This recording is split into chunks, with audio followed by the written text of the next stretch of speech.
സമരത്തിലേക്ക് ഞാൻ ശരിക്കും പറഞ്ഞാൽ ആക്സിഡൻ്റൽ പ്രൊഡ്യൂസറാണ്. പാഷൻ എന്ന് പറയുന്ന ഡയറക്ഷനായിരുന്നു.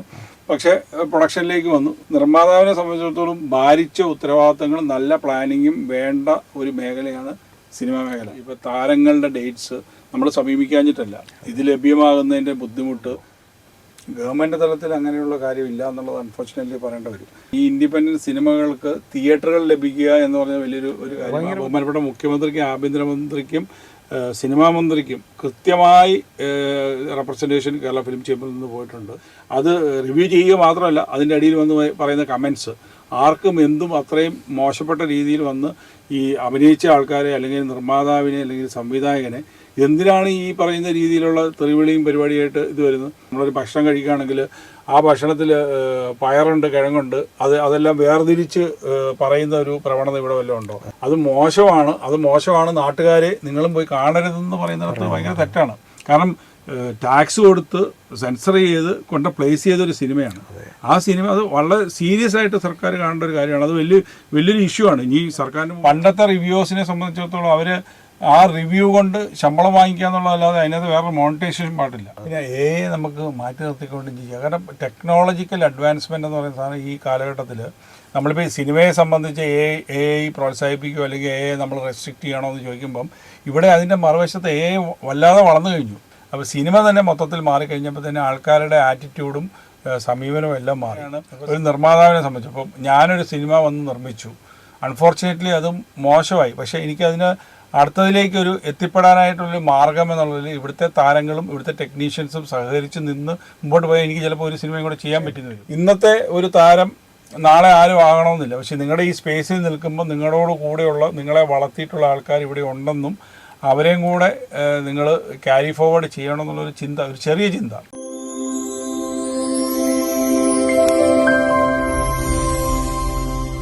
നമസ്കാരം പ്രിയപ്പെട്ട പ്രേക്ഷകർക്ക്, ഫ്രെയിം ടു ഫ്രെയിമിലേക്ക് വീണ്ടും സ്വാഗതം. ഇന്ന് നമ്മുടെ അതിഥിയായിട്ട് ഇവിടെ എത്തിയിരിക്കുന്നത് കേരളത്തിൻ്റെ സിനിമ നിർമ്മാതാക്കളുടെ പ്രതിനിധിയാണ്. ഫിലിം ചേംബറിൻ്റെ പ്രസിഡൻ്റ് ആണ് ഇന്ന് നമുക്ക് ഗസ്റ്റായിട്ട് വന്നിരിക്കുന്നത്, ശ്രീ അനിൽ തോമസ്. അദ്ദേഹത്തെ സ്വാഗതം ചെയ്യാം. ഒരുപാട് മുഖവരുടെ ആവശ്യമില്ല, കാരണം അദ്ദേഹം നിർമ്മാതാവ്, അതിലുപരി അദ്ദേഹം ഒരു സംവിധായകനുമാണ്. അദ്ദേഹം സിനിമ നിർമ്മിച്ചു തുടങ്ങിയത് വളരെ ചെറിയ പ്രായത്തിലാണ്. അപ്പോൾ നമുക്ക് അവിടുന്ന് തന്നെ ചോദ്യം ആരംഭിക്കാം. ആദ്യത്തെ സിനിമ നിർമ്മിക്കുന്നത് വളരെ ചെറുപ്പകാലത്ത് അല്ലേ? അപ്പോൾ സാധാരണ പ്രേക്ഷകൻ അറിഞ്ഞുകൂടാത്തൊരു ചോദ്യം, അത് മിക്കവാറും ഇൻ്റർവ്യൂകളിൽ ഒരു നിർമ്മാതാവിനെയോ അല്ലെങ്കിൽ ഒരു സംഘടനാ പ്രതിനിധിയോ അവരോട് ഇങ്ങനെയുള്ള ചോദ്യങ്ങൾ ചോദിക്കാറില്ല. കാരണം പ്രേക്ഷകൻ അറിയേണ്ട കാര്യം ഈ ഷെയർ എന്ന് നമ്മൾ കേൾക്കുന്നുണ്ട്. അപ്പോൾ എന്താണ് ഒരു നിർമ്മാതാവ് ഒരു സിനിമ നിർമ്മിച്ച് തിയേറ്ററിൽ വിട്ട് കഴിഞ്ഞാൽ ആ ഷെയർ എന്താണ്, എങ്ങനെയാണ് ഒരു നിർമ്മാതാവിന് എത്രയാണ്, അല്ലെങ്കിൽ മറ്റുള്ള തിയേറ്ററിന് വിതരണം, അതെങ്ങനെയാണ് അതിൻ്റെ ഒരു സിസ്റ്റം? അതെന്നുവെച്ചാൽ നമ്മൾ നിർമ്മാതാവ് ഒരു സിനിമ നിർമ്മിച്ചു കഴിഞ്ഞാൽ അത് ടോട്ടൽ പ്രൊഡക്ഷൻ കോസ്റ്റ്, ഇപ്പോൾ ഒരു 1 കോടി രൂപ പ്രൊഡക്ഷൻ കോസ്റ്റ് വന്നിട്ടുള്ളൊരു പടമാണെങ്കിൽ ആ സിനിമയെ സംബന്ധിച്ചിടത്തോളം അത് പിന്നീട് അതിൻ്റെ മാർക്കറ്റിങ്ങും എല്ലാം കഴിഞ്ഞിട്ട് ചിലപ്പോൾ അനന്തരം ഒരു 50 lakhs, ഒരു 1.5 കോടി രൂപ ഇൻവെസ്റ്റ് ചെയ്ത് ഏറ്റവും ബേസിക്കായിട്ടുള്ള രീതിയിൽ വെച്ചിട്ട് പറയാം. ഈ 1.5 കോടി രൂപയുടെ ചിത്രം നമ്മൾ തിയേറ്ററിലേക്ക് എത്തിക്കും. അപ്പോൾ കോസ്റ്റ് 1.5 കോടി രൂപയാണ്. 1.5 കോടി രൂപ തിരിച്ച് കിട്ടാനായിട്ട് തിയേറ്ററിലേക്ക് നമ്മൾ റിലീസ് ചെയ്യുമ്പോഴത്തേനും ആ തിയേറ്ററിക്കൽ റവന്യൂവിൽ നിന്ന് കിട്ടുന്നത് അത് എത്രയാണെന്ന് വെച്ചാൽ ടോട്ടൽ ഗ്രോസ്, ഇപ്പോൾ ഒരു 2 കോടി രൂപ അല്ലെങ്കിൽ 3 കോടി രൂപ ടോട്ടൽ ഗ്രോസ് തിയേറ്ററിൽ നിന്ന് വന്നു വെച്ചാൽ ഈ 3 കോടി രൂപയുടെ 30% ടാക്സ് ഇനത്തിൽ പോകും. അപ്പോൾ ഒരു 90 ലക്ഷം രൂപ അവിടെ തന്നെ പോകും. അപ്പോൾ പോയിട്ട് എത്രയുള്ളൂ? 3 കോടി രൂപ, 2 കോടി 10 ലക്ഷം രൂപ. ഈ 2 കോടി 10 ലക്ഷം രൂപയുടെ ഒരു 60% നിർമ്മാതാവിൻ്റെ വിഹിതം ആദ്യത്തെ ആഴ്ചയിൽ. അത് പിന്നെ നെക്സ്റ്റ് വീക്ക് കുറയും, അത് 55 ആവും. അപ്പോൾ സ്വാഭാവികമായിട്ടും ഫസ്റ്റ് വീക്ക് ആ ഒരു ഷെയറാണ് വരുന്നതെങ്കിൽ 2 കോടി രൂപയോളം നെറ്റ് വരുന്നൊരു പടത്തിന് 60% എന്ന് പറയുമ്പോഴത്തേനും 1 കോടി 20 ലക്ഷം രൂപയാണ് നിർമ്മാതാവിൻ്റെ ഷെയറായിട്ട് വരുന്നത്. അപ്പോൾ ഇവിടെ ശരിക്കും പറഞ്ഞാൽ നിർമ്മാതാവ് 1.5 കോടി രൂപ പ്രിൻ്റ് ആൻഡ് പബ്ലിസിറ്റി എല്ലാ കാര്യങ്ങളും കൂട്ടി ഒരാഴ്ച കൊണ്ട് ഓട്ടം നിലച്ചു പോകുന്നൊരു സാഹചര്യമാണെങ്കിൽ അത് ഒരു ലോസ്, തിയേറ്ററിക്കൽ റവന്യൂവിൽ നിന്ന് ലോസാണ്. പിന്നെ ഇതര വരുമാനങ്ങൾ എന്ന് പറഞ്ഞാൽ സാറ്റലൈറ്റ് OTT, ഇപ്പോൾ സാറ്റലൈറ്റിൻ്റെ വരുമാനം വളരെ കുറവാണ്. ഇല്ല എന്ന് തന്നെ പറയാം. OTTയിൽ വിറ്റാൽ വിറ്റു എന്നുള്ളതേ ഉള്ളൂ. അപ്പം ശരിക്കും പറഞ്ഞാൽ ആ എമൗണ്ട് റീകൂപ്പ് ചെയ്യാനായിട്ട് ഈ ശതമാനക്കണക്കിനുള്ള എമൗണ്ട് തിയേറ്ററുകളിൽ നിന്ന് കളക്ട് ചെയ്താൽ മാത്രമേ ഒരു നിർമ്മാതാവിനെ സംബന്ധിച്ചിടത്തോളം അദ്ദേഹം സേഫ് സോണിൽ വരികയുള്ളൂ. 5 കോടി രൂപ മുടക്കുന്ന ഒരു സിനിമയ്ക്ക് എത്ര രൂപ കളക്ട് ചെയ്യേണ്ടി വരും ഒരു നിർമ്മാതാവിന് സേഫായിട്ടുള്ള ഒരു ഷെയർ ലഭിക്കുന്നതിന്? ഈ മറ്റുള്ള ഇതര ബിസിനസ്സുകൾ സാറ്റലൈറ്റും OTT അല്ലാതെ നമുക്ക് തിയേറ്ററിൽ നിന്ന് എത്ര രൂപ ഏകദേശം കിട്ടേണ്ടി വരും? 5 കോടി രൂപയുടെ ഈ പറഞ്ഞ പോലെ ഒരു മിനിമം ഒരു anything between 10 to 15 cross gross collection വരണം. ഗ്രോസ് കളക്ഷൻ വന്നു കഴിഞ്ഞാൽ 15 ആകുമ്പോൾ 4.5 കോടി രൂപ അല്ലെങ്കിൽ 5 കോടി രൂപ ടാക്സ് ഇനത്തിൽ പോയെന്ന് വെച്ച് കഴിഞ്ഞാൽ പോയിട്ടുള്ള 10 കോടി രൂപയാണ് നെറ്റിൻ്റെ 50% കിട്ടിയാൽ 60% കിട്ടിയാൽ ഏകദേശം 5 കോടി രൂപയോളം വർക്കൗട്ട് ചെയ്യുന്ന സാഹചര്യം ഉണ്ടാവും. ഒരു മിനിമം ഒരു 15 ക്രോസ് എങ്കിലും ഗ്രോസ് കളക്ഷൻ നേടണം. ഇപ്പോൾ സ്വാഭാവികമായിട്ടും ഇപ്പോൾ ഇറങ്ങുന്ന സിനിമകൾ, ഇപ്പോൾ മലയാള സിനിമയിൽ ഇറങ്ങുന്നത് ഒരു കഥാ ദാരിദ്ര്യം പോലെ ജനങ്ങൾക്ക് ഫീൽ ചെയ്യുന്നുണ്ട്. പല ആൾക്കാരും പറഞ്ഞ് നമ്മൾ കേട്ടിട്ടുണ്ട്. അതുപോലെ സിനിമയുടെ ക്വാളിറ്റി, മുമ്പൊക്കെ ആണെങ്കിൽ ഒരു സംവിധായകനോടൊപ്പം നിരവധി സിനിമകളിൽ സഹസംവിധായകനായിട്ടൊക്കെ പ്രവർത്തിച്ചവരാണ് അനുഭവ സമ്പത്ത് കൊണ്ട് നല്ല തിരക്കഥകൾ അല്ലെങ്കിൽ കഥകൾ സെലക്ട് ചെയ്ത് സിനിമയാക്കുന്നതിന് മുന്നോട്ട് വരുന്നത്. പക്ഷേ ഇപ്പോൾ അത്തരത്തിൽ വരുന്നില്ല. അപ്പോൾ ക്വാളിറ്റിയുള്ള സിനിമകൾ ഈ സാമ്പത്തികത്തെ ബാധിക്കുന്നുണ്ട്.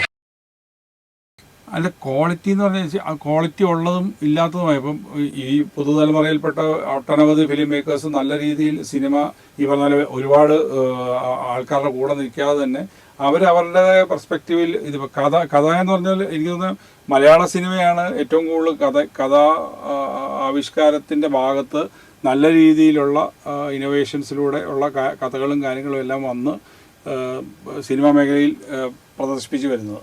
അപ്പം ക്വാളിറ്റിയെ സംബന്ധിച്ചുള്ള കാര്യത്തിൽ എന്ന് വെച്ചാൽ ക്വാളിറ്റി എന്ന് വെച്ചാൽ അത് ബേസിക് ഒരു ഈ മുമ്പേ പറഞ്ഞൊരു കോസ്റ്റിൻ്റെ കാര്യത്തിൽ കോസ്റ്റ് എഫക്റ്റീവായിട്ട് നമ്മൾ എടുക്കാനായിട്ട് ശ്രമിക്കുകയും അത് ചിലപ്പം ക്വാളിറ്റി ലോസ് എന്നുള്ള ലെവലിലേക്ക് വരികയും ചെയ്യും. പക്ഷേ ഡിജിറ്റൽ യുഗത്തിൽ ഈ പറഞ്ഞ അങ്ങനെ ഒരു ക്വാളിറ്റിയുടെ മോശം കഥാപരമായിട്ടല്ലെങ്കിൽ കഥാപരമായിട്ടും പിന്നെ ടെക്നോളജിക്കലായിട്ടും ഉള്ള എല്ലാ കാര്യങ്ങളും നല്ല രീതിയിലാണെങ്കിൽ നല്ലൊരു ഫിലിം മേക്ക് ചെയ്യുകയും ചെയ്യാം, അത് ഓഡിയൻസിലേക്ക് റീച്ച് ചെയ്യുകയും ചെയ്യും. അത് അതിൻ്റെ സബ്സ്റ്റൻസ് എന്ന് പറഞ്ഞു കഴിഞ്ഞാൽ നല്ല ഓഡിയൻസിനെ സ്വീകാര്യമാകുന്ന കഥാതന്തു സ്വീകരിച്ച് അത്തരത്തിൽ മേക്ക് ചെയ്ത് ഓഡിയൻസിലേക്ക് എത്തിക്കുക എന്നുള്ളതാണ്.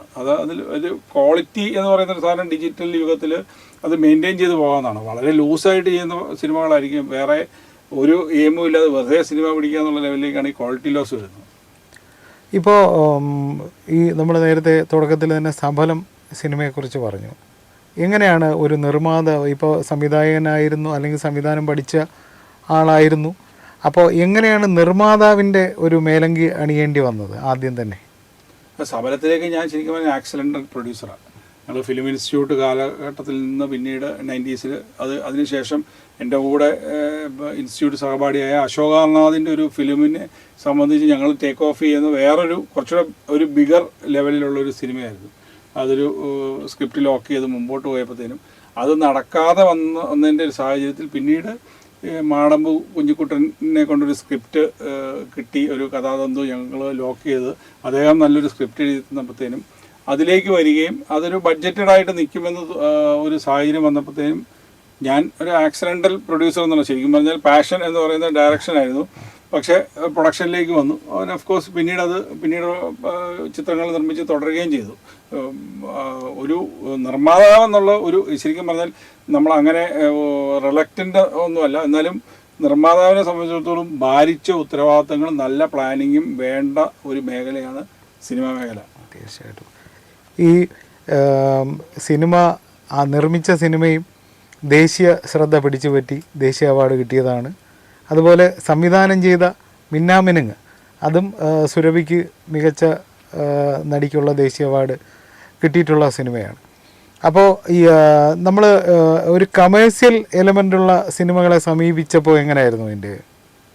അല്ല, അത് ശരിക്കും പറഞ്ഞാൽ വെച്ചാൽ അത് വേണമെങ്കിൽ വേറെ ലെവലിൽ നമ്മുടെ ഒരു കംഫർട്ട് സോണിലേക്ക് നമ്മൾ സ്വയം ഒതുങ്ങുന്ന, കാരണം വെച്ചാൽ ഒരു കൊമേഴ്ഷ്യൽ സിനിമ ആലോചിക്കാഞ്ഞിട്ടല്ല, പക്ഷേ കമേഴ്ഷ്യൽ സിനിമയുടെ ബാക്കിയുള്ള കാര്യങ്ങൾ ഒത്തുവരാനായിട്ടുള്ള ഒരുപാട് ബുദ്ധിമുട്ടുകൾ, ഇപ്പോൾ താരങ്ങളുടെ ഡേറ്റ്സ് നമ്മൾ സമീപിക്കാഞ്ഞിട്ടല്ല, ഇത് ലഭ്യമാകുന്നതിൻ്റെ ബുദ്ധിമുട്ട്, പിന്നെ അത്തരത്തിലുള്ള ഒരു ബഡ്ജറ്റിലേക്ക് വരുമ്പോഴത്തേനും നിർമ്മാതാവിന് ഇതിനെ കൺവിൻസ് ചെയ്ത് അത് വരിക, പിന്നെ അതിൻ്റെ ഒരു റിസ്ക് ഫാക്ടർ എല്ലാ കാര്യങ്ങളും വെക്കുമ്പോഴത്തേനും നമ്മൾ കുറച്ചുകൂടെ ബഡ്ജറ്റ് ഫ്രണ്ട്ലി ആയിട്ടുള്ള എസ്തെറ്റിക് ആയിട്ടുള്ള സിനിമകൾ എന്നുള്ള ലെവലിലേക്ക് ചിന്തിക്കുകയും അങ്ങനെയാണ് ഇത്തരം സിനിമകൾ തുടർച്ചയായിട്ട് ഹാപ്പൻ ചെയ്തത്.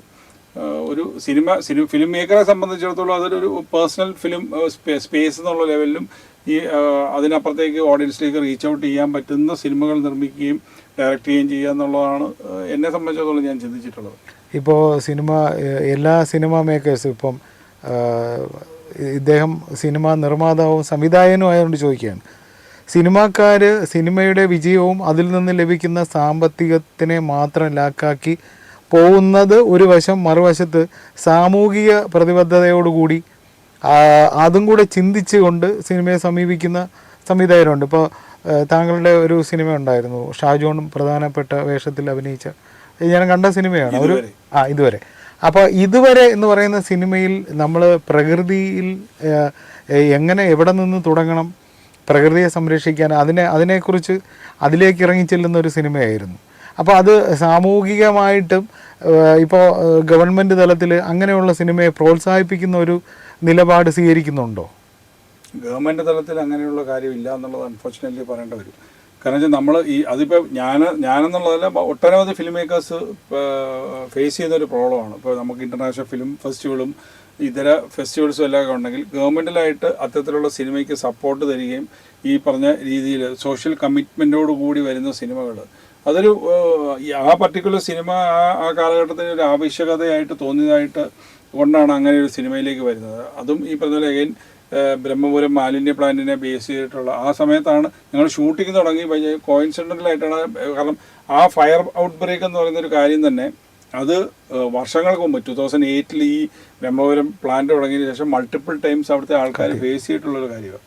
അപ്പോൾ അതിങ്ങനെ ഒരു തോട്ടായിട്ട് വന്ന് അങ്ങനെ ഒരു ഇതിലേക്ക് പോയി ഞാൻ ആ മേഖലയിൽ പോയി അവിടെ താമസിച്ചിട്ടുള്ള ആൾക്കാരെയൊക്കെ കണ്ട് അവരോട് സംസാരിച്ച് അവർക്കുള്ള ദുരന്തമുണ്ടായ കാര്യങ്ങളെല്ലാം കൂടെ വന്നപ്പോഴത്തേനും ഒരു സിനിമയായിട്ട് പരിണമിക്കുകയും അതങ്ങനെ ഈ പറഞ്ഞ സോഷ്യൽ കമ്മിറ്റ്മെൻറ്റ് ഒരു ഒട്ടനവധി ഫെസ്റ്റിവൽസിലും കാര്യങ്ങളിലൊക്കെ പോയി. പക്ഷേ അതിനപ്പുറത്തേക്കുള്ള റീച്ച് അല്ലെങ്കിൽ ഈ പറഞ്ഞ പോലെ സർക്കാർ തലത്തിൽ ഈ സോഷ്യൽ കമ്മിറ്റ്മെൻറ്റുള്ള സിനിമകൾക്കുള്ള പ്രോത്സാഹനം അങ്ങനെയുള്ള കാര്യങ്ങളൊന്നും ഇതുവരെ ലഭിച്ചിട്ടില്ല. ഈ സ്വാഭാവികമായിട്ട് നമുക്ക് ഈ നിർമ്മാതാക്കളുടെ ഇപ്പോൾ ഫിലിം ചേംബർ പോലുള്ളൊരു സംഘടന, ഇപ്പോൾ പുതിയ മന്ത്രിസഭ വന്നിട്ടുണ്ട്. അപ്പോൾ പുതിയ സാംസ്കാരിക വകുപ്പ് മന്ത്രി സിനിമയെക്കുറിച്ചും കലാപരമായിട്ടുള്ള കാര്യങ്ങളെയൊക്കെ ശ്രദ്ധിക്കുന്ന ഒരു മനുഷ്യൻ എന്നുള്ള രീതിയിൽ ഇത്തരത്തിൽ ഫിലിം ചേംബറിന് ചില ഇത് മുന്നോട്ട് വയ്ക്കാനായിട്ട് കഴിയുമോ? തീർച്ചയായിട്ടും. ഞാൻ എസ്പെഷ്യലി നമ്മൾ ഈ പറഞ്ഞു വന്ന ഞാൻ ഫിലിം ചേംബറിൻ്റെ പ്രസിഡന്റ് ആയിരുന്നപ്പോൾ തന്നെ ഒരു തോട്ട് പ്രോസസ്സിലൂടെ നമ്മൾ പറഞ്ഞു ഈ ഇൻഡിപെൻഡൻറ്റ് സിനിമകൾക്ക് തിയേറ്ററുകൾ ലഭിക്കുക എന്ന് പറഞ്ഞ വലിയൊരു കാര്യം ഭയങ്കര ബുദ്ധിമുട്ടാണ് അത്. പക്ഷേ നമ്മൾ ഓഡിയൻസ് റിജക്റ്റ് ചെയ്യുന്നു എന്നുള്ളൊരു വസ്തുത, മീൻസ് അവർ റിലക്റ്റൻ്റ് ആണ് ഈ അത്തരം സിനിമകൾ തിയേറ്ററിൽ പോയി എന്തിനു കാണണം. പക്ഷേ എന്നാലും അത്തരത്തിലുള്ള സിനിമകളെ സപ്പോർട്ട് ചെയ്യാൻ ഇൻഡസ്ട്രിക്ക് ഒരു ബാധ്യതയുണ്ട്. അപ്പം ഞാൻ അന്നേരം മുമ്പോട്ട് വെച്ചിട്ടുള്ള ഒരു ആശയമാണ് പ്രൈം ടൈം ഷോസ്. നമ്മളൊരു ചെറിയ പടം ഇപ്പോൾ ഇതുവരെയ്ക്ക് തന്നെ ഞാൻ ഫേസ് ചെയ്തതാണ്, ഞാൻ തിയേറ്റർ ഓണർ ആണെങ്കിൽ കൂടി ഫേസ് ചെയ്തൊരു കാര്യമാണ്. നമ്മൾ രാവിലെ ഒരു 11 മണിക്കോ അല്ലെങ്കിൽ 10 മണിക്കോ വൈകിട്ട് 4 മണിക്കോ അതിനപ്പുറത്തേക്കൊരു ഷോ നമ്മൾ ഇത്തരം ഉള്ള സിനിമകൾക്ക് ലഭിക്കുന്നില്ല. അപ്പോൾ ഒരു prime time show may be ഒരു 7 o'clock അല്ലെങ്കിൽ 9 o'clock ഷോ എന്ന് പറയുമ്പോഴത്തേനും കുറച്ചുകൂടെ ഓഡിയൻസിലേക്ക് റീച്ച് ഔട്ട് ചെയ്യാൻ പറ്റും. അത്തരത്തിലുള്ള ആശയം തീർച്ചയായിട്ടും ഫിലിം ചേംബർ അത് ഇനിയും മുമ്പോട്ട് പോകും. അത് ഇനി പുതിയ കൾച്ചറൽ മിനിസ്റ്ററോട് പറഞ്ഞിട്ട് KSFDC വഴിയും അത്തരത്തിലുള്ള കാര്യങ്ങൾ കുറച്ചുകൂടെ നല്ല രീതിയിൽ അത്തരം സിനിമകൾക്ക് മാർക്കറ്റ് ചെയ്യപ്പെടാനുള്ള ഉപാധിയാണിത്. കാരണം തിയേറ്ററിക്കൽ റവന്യൂ ആണ് മെയിൻ റവന്യൂ, OTT സബ്സിക്വൻ്റ് ആയിട്ട് വരുന്ന കാര്യങ്ങളാണ്. അപ്പം അത്തരത്തിലുള്ള തീർച്ചയായിട്ടുള്ള ഒരു പ്രോത്സാഹനം ഇൻഡസ്ട്രിയുടെ ഭാഗത്തു നിന്നും സർക്കാരിൻ്റെ ഭാഗത്തു നിന്നും സിനിമകൾക്കുണ്ടായാൽ ഇന്ന് ബഡ്ജറ്റ് പറഞ്ഞപ്പോഴത്തേനും അന്താരാഷ്ട്ര തലത്തിൽ സിനിമകൾക്ക് ശ്രദ്ധ നേടാനായിട്ട് ഇപ്പോൾ ഫിലിം ഈ പറഞ്ഞ പോലെ ഇൻഡസ്ട്രി സ്റ്റാറ്റസ് എന്ന് പറയുമ്പോൾ അതിനകത്ത് വലിയൊരു പോയിന്റ് എന്ന് വെച്ചാൽ ഈ കോ പ്രൊഡക്ഷൻസ് ഒക്കെ കൂടുതൽ അട്രാക്ട് ചെയ്യാൻ പറ്റും ഇൻഡസ്ട്രി സ്റ്റാറ്റസ് ഉള്ള ഇൻഡസ്ട്രിയിലാകുമ്പോൾ. അതിൽ ഇൻസെൻറ്റീവ്സ്, ടാക്സ് റിബേറ്റ് അതുപോലുള്ള കാര്യങ്ങളൊക്കെ വർക്ക്ഔട്ട് ചെയ്ത് കഴിഞ്ഞാൽ ഭയങ്കര അട്രാക്റ്റീവായിട്ടുള്ള പാക്കേജ് നമുക്ക് ഷോക്കേസ് ചെയ്യാൻ പറ്റും. അപ്പോൾ അത് അങ്ങനെയുള്ള ഒരു ഹോപ്പ്ഫുൾ ആയിട്ടുള്ള ഒരു സിറ്റുവേഷനിലേക്കായിരിക്കും ഇനി നമുക്ക് നാളെ നമ്മുടെ ഇൻഡസ്ട്രിയെ പ്ലേസ് ചെയ്യാൻ പറ്റുന്നത്. ഇതുവരെ പോലുള്ള സിനിമകൾ ഇപ്പോൾ കുട്ടികളുടെ ഒരു അവയർനെസ്സിന് വേണ്ടി, കാരണം ഇത് തുടങ്ങേണ്ടത് അവിടെ നിന്നാണ്. അപ്പോൾ കുട്ടികളിൽ നിന്ന് അവരെ ഈ സ്കൂളുകൾ കേന്ദ്രീകരിച്ച് ഫിലിം ക്ലബ്ബുകളും അത്തരത്തിലുള്ള ക്ലബ്ബുകളിൽ ഇത് പ്രദർശിപ്പിക്കുന്നതിന് ഒരു ചെറിയ തുക ഈടാക്കി. പണ്ടൊക്കെ അങ്ങനെ ഒരു സിസ്റ്റം ഉണ്ടായിരുന്നു. എനിക്ക് നല്ല ഓർമ്മയുള്ളത്, ഞാൻ ചെറിയ ക്ലാസ്സിൽ പഠിക്കുമ്പോൾ അമ്മുവിൻ്റെ ആട്ടുകുട്ടി എന്ന് പറയുന്ന KSFDC നിർമ്മിച്ച സിനിമയാണെന്ന് തോന്നുന്നു എൻ്റെ ഓർമ്മയിൽ. അപ്പോൾ അതൊക്കെ ഒരുപാട് സ്കൂളുകളിൽ പ്രദർശിപ്പിക്കുകയും ചെറിയ ഒരു ഇൻകം അതിൽ നിന്ന് കിട്ടുന്ന തരത്തിലേക്ക് കേട്ടോ. ഇപ്പോൾ അതൊന്നും നിലവിലില്ല. അപ്പോൾ വിദ്യാഭ്യാസ വകുപ്പും സർക്കാരും ഒക്കെ മുൻകൈ എടുക്കുകയാണെങ്കിൽ ഇത്തരത്തിലുള്ള ക്ലബ്ബുകളും അതിനെ ഈ സിനിമയിൽ തന്നെ നിന്നുകൊണ്ട് സംഘടനകൾക്ക് ഒരു സജഷൻ വെക്കാവുന്നതാണ്. അങ്ങനെയല്ലേ? നല്ല കാര്യമാണ്, ആ നല്ല തോട്ടമാണ്. കാരണം വെച്ചാൽ ഈ ഫിലിം ക്ലബ്സ് സ്കൂളുകളിലും പല കോളേജസുകളിലും ആക്റ്റീവ് ആകുക. ഇപ്പം തന്നെ വലിയൊരു ഡ്രൈവ് നമ്മുടെ സമൂഹത്തിനെതിരെ, ഡ്രഗ്സിനെതിരെയുള്ള ഒരു ഡ്രൈവ്, സ്പോർട്സ് വേണമെന്നുണ്ട്. സ്പോർട്സ് പോലെ തന്നെ കൾച്ചറൽ ആക്ടിവിറ്റീസ്, ഇത്തരത്തിലുള്ള കാര്യങ്ങളൊക്കെ നല്ല കാര്യങ്ങളാണ് തീർച്ചയായിട്ടും. അപ്പം ഈ വരുന്ന സിനിമകൾക്ക് അതിനുള്ള റീച്ച് കിട്ടാൻ, അതിനൊരു ഓഡിയൻസിലേക്ക് എത്താൻ വേണ്ടിയിട്ട് അങ്ങനെ ഒരു വെന്യൂ ക്രിയേറ്റ് ചെയ്യുന്നത് സർക്കാർ തലത്തിലായാലും അല്ലെങ്കിൽ സംഘടനാപരമായിട്ടൊക്കെ അങ്ങനെ മുമ്പോട്ട് പോകുന്നത് വളരെ നല്ലൊരു കാര്യമാണ്. പക്ഷെ അത് സർക്കാർ ശ്രദ്ധ പതിപ്പിക്കാത്ത ഒരു ഇടമാണ്. അപ്പം നമ്മൾ കൂടുതൽ സംഘടനകൾ, ഇപ്പോൾ ഫിലിം ചേംബർ, താരസംഘടനയുണ്ട്, താരസംഘടന ഒഴിച്ചു നിർത്തിയാലും ചേംബർ, ഫെഫ്ക അങ്ങനെയുള്ള സംഘടനകൾ ചേർന്ന് ഇങ്ങനെയുള്ളൊരു സജഷനൊക്കെ നമുക്ക് വെക്കാവുന്നതേ ഉള്ളൂ. തീർച്ചയായിട്ടും അത് നല്ലൊരു കാര്യം തന്നെയാണ്. അത് അങ്ങനെ ഒരു മുമ്പോട്ട് പോക്ക്. ഈ ഇപ്പോൾ ഈ സിനിമയുടെ ഈ ഒരു പുഴുക്കുത്ത് എന്ന വാക്ക് വേണമെങ്കിൽ ഉപയോഗിക്കാം. കാരണം ഒരു സിനിമ ഇറങ്ങിക്കഴിഞ്ഞാൽ അന്നത്തെ ദിവസം തന്നെ രാത്രിയോ അല്ലെങ്കിൽ പിറ്റേ ദിവസം രാവിലെയോ മോശം റിവ്യൂ. ഈ മോശം റിവ്യൂ എന്ന് ഞാൻ ഉദ്ദേശിക്കുന്നത് ആ റിവ്യൂവിനകത്ത് എന്തെങ്കിലും കൊണ്ടുവന്ന് ജനങ്ങളെ ഒരു എന്താ പറയുക, ഒരു സിനിമ കാണാൻ പോണ ആൾക്കാരെ മാനസികമായിട്ട് അതിൽ നിന്ന് പിന്തിരിപ്പിക്കുന്ന തരത്തിലൊരു റിവ്യൂ പറഞ്ഞ് സിനിമയെ നശിപ്പിക്കുന്ന ഒരു പ്രവണത ഇപ്പോൾ കണ്ടുവരുന്നുണ്ട്. ഈ അടുത്ത കാലത്ത് അത് ഒരുപാട് സിനിമകളെ വലിയ രീതിയിൽ ബാധിക്കുകയും ചെയ്തു. കാരണം താര സിനിമകളല്ലാതെ ഇപ്പോൾ ഉയർന്നു വരുന്ന ചെറിയ രീതിയിലുള്ള സിനിമകളുണ്ട്. വലിയ താരപടമായിരിക്കത്തില്ല, അത് സ്റ്റാർസുള്ള പടമായിരിക്കത്തില്ല, ന്യൂ ഫേസ് അങ്ങനെയുള്ള ആൾക്കാർ. പക്ഷെ അതിനെയൊക്കെ വളരെ ഭീകരമായിട്ട് ഇപ്പം അവർ ചോദിക്കുന്നത് 200 കൊടുത്ത് സിനിമ കാണുന്ന നമുക്ക് ഒരു അഭിപ്രായം പറയാനുള്ള ഇതില്ലേ. പക്ഷേ ഇത് അഭിപ്രായമാണ് എന്ന് നമുക്ക് കരുതാൻ പറ്റില്ല. അത്തരത്തിലുള്ള ഈ പ്രവണതയെ ഫിലിം ചേംബർ പോലുള്ളൊരു സംഘടനയ്ക്ക് എങ്ങനെ ഒരു തടഞ്ഞു നിർത്താനായിട്ട് സാധിക്കും? വളരെ സീരിയസ് ആയിട്ട് തന്നെ നമ്മളതിനെ കണ്ടിട്ടുണ്ട്. ഇപ്പോൾ ഈ ഏറ്റവും റീസെൻ്റായിട്ട് സംഭവിച്ചത്, അത് അതിൻ്റെ നിർമ്മാതാവ് സൈബർ സെല്ലിൽ പരാതി കൊടുത്തിട്ടുണ്ട്. അത് മൾട്ടിപ്പിളായിട്ട്. ഇത് ഒരു 3 വർഷം മുമ്പ് പ്രൊഡ്യൂസർ അസോസിയേഷൻ ഈ റിവ്യൂ ബോംബിങ്ങിൻ്റെ നിർമ്മാതാവ് കൊടുത്ത കേസിൽ കക്ഷിയേരിയും കോടതി ചില ഒബ്സർവേഷൻസ് നടത്തിയിട്ട് അത് അവിടെ നിൽക്കുകയാണ്. അൺഫോർച്ചുനേറ്റ്ലി നമ്മുടെ ഒരു സിസ്റ്റത്തിൻ്റെ ഭാഗമായിട്ട് അങ്ങനെ വളരെ സ്ലോ പേസ്ഡ് ആയിട്ടാണ്. പക്ഷെ ഇപ്പം ഈ കഴിഞ്ഞ ദിവസങ്ങളിൽ തന്നെ ഇത് പറഞ്ഞ് ബഹുമാനപ്പെട്ട മുഖ്യമന്ത്രിക്കും ആഭ്യന്തരമന്ത്രിക്കും സിനിമാ മന്ത്രിക്കും കൃത്യമായി റെപ്രസെൻറ്റേഷൻ കേരള ഫിലിം ചേംബറിൽ നിന്ന് പോയിട്ടുണ്ട്. ഇത് വളരെ സീരിയസ് ആയിട്ടുള്ള ഇപ്പോൾ പറഞ്ഞ വലിയൊരു പോയിൻ്റാണ്. കാരണം ഒരാൾ ഒരു സിനിമ ഇത്രയും കഷ്ടപ്പെട്ട്, അതായത് നമ്മൾ അതിനകത്ത് ശ്രദ്ധിക്കപ്പെടേണ്ട പോയിന്റ് എന്ന് വെച്ചാൽ, ഒരു സിനിമ ഒരു ചെറുതോ വലുതോ ആയിക്കോട്ടെ, ഒരാൾ അയാളുടെ പൈസ ഇൻവെസ്റ്റ് ചെയ്തിട്ട് ഈ രാജ്യത്ത് നിലനിൽക്കുന്ന നിയമസമിതിക്ക് ഉള്ളിൽ നിന്നുകൊണ്ട് അദ്ദേഹം ഒരു ആക്ട് ചെയ്യുകയാണ്. അതൊരു ബിസിനസ് പരമായിട്ടുള്ള കലാപരമായിട്ടുള്ള ആക്ട് ചെയ്യുകയാണ്. അതിനെ അങ്ങ് തേച്ചൊട്ടിച്ച് വേറൊരു ലൈനിൽ വേറൊരു മോണിറ്റൈസേഷൻ പാർട്ടാണെന്നുള്ള ലെവലിലേക്ക് പോയി. ഒരു നിയന്ത്രണവും ഇല്ല. അത് വേറെ ഒരു ഒട്ടും ഡെക്കോറം ഇല്ലാത്ത, അത് മെറ്റ ഉൾപ്പെടെയുള്ള ആൾക്കാർക്ക് ഇതിൻ്റെ പരാതി പോവുകയും അത് വേറെ ലൈനിൽ ഉറപ്പായിട്ട് ടേക്കപ്പ് ചെയ്തിട്ടുണ്ട്. നമ്മളത് സൈലൻ്റ് ആയിട്ട് ഇരിക്കുന്ന കാര്യമൊന്നുമില്ല, വളരെ സീരിയസ് ആയിട്ട് ഒഫൻസാണ്. അത് റിവ്യൂ ചെയ്യുക മാത്രമല്ല, അതിൻ്റെ അടിയിൽ വന്ന് പറയുന്ന കമൻറ്റ്സ് ആർക്കും എന്തും അത്രയും മോശപ്പെട്ട രീതിയിൽ വന്ന് ഈ അഭിനയിച്ച ആൾക്കാരെ അല്ലെങ്കിൽ നിർമ്മാതാവിനെ അല്ലെങ്കിൽ സംവിധായകനെ എന്തിനാണ് ഈ പറയുന്ന രീതിയിലുള്ള തെറിവിളിയും പരിപാടിയായിട്ട് ഇത് വരുന്നത്? ഒരാൾക്കൊരു സിനിമ ഇഷ്ടപ്പെട്ടില്ല, ഓക്കെ, ഇഷ്ടപ്പെട്ടില്ല എന്ന് പറയുന്നത്. നമ്മളൊരു ഭക്ഷണം കഴിക്കുകയാണെങ്കിൽ ആ ഭക്ഷണത്തിൽ പയറുണ്ട്, കിഴങ്ങുണ്ട്, അതെല്ലാം വേർതിരിച്ച് പറയുന്ന ഒരു പ്രവണത ഇവിടെ വല്ലതും ഉണ്ടോ? സിനിമയെ സംബന്ധിച്ചിടത്തോളം ഒരാൾ ഇരുന്നിട്ട് പറയുകയാണ് അതിൻ്റെ എസ്തെറ്റിക് വാല്യൂവിൽ അയാൾക്ക് എന്ത് കണ്ടിട്ട് തോന്നി, അത് മോശമാണ്, നാട്ടുകാരെ നിങ്ങളും പോയി കാണരുതെന്ന് പറയുന്നിടത്ത് ഭയങ്കര തെറ്റാണ്. കാരണം ടാക്സ് കൊടുത്ത് സെൻസർ ചെയ്ത് കൊണ്ട് പ്ലേസ് ചെയ്തൊരു സിനിമയാണ്. ആ സിനിമ അത് വളരെ സീരിയസ് ആയിട്ട് സർക്കാർ കാണേണ്ട ഒരു കാര്യമാണ്. അത് വലിയൊരു ഇഷ്യൂ ആണ്. ഇനി സർക്കാരിൻ്റെ മുമ്പിൽ അഡ്രസ്സ് ചെയ്യപ്പെടേണ്ട വലിയൊരു ഇഷ്യൂ ആണ്. അത് നമ്മൾ വളരെ വെഹമെൻ്റായിട്ട് ടേക്കപ്പ് ചെയ്തിട്ടുള്ളൊരു കാര്യമാണ്.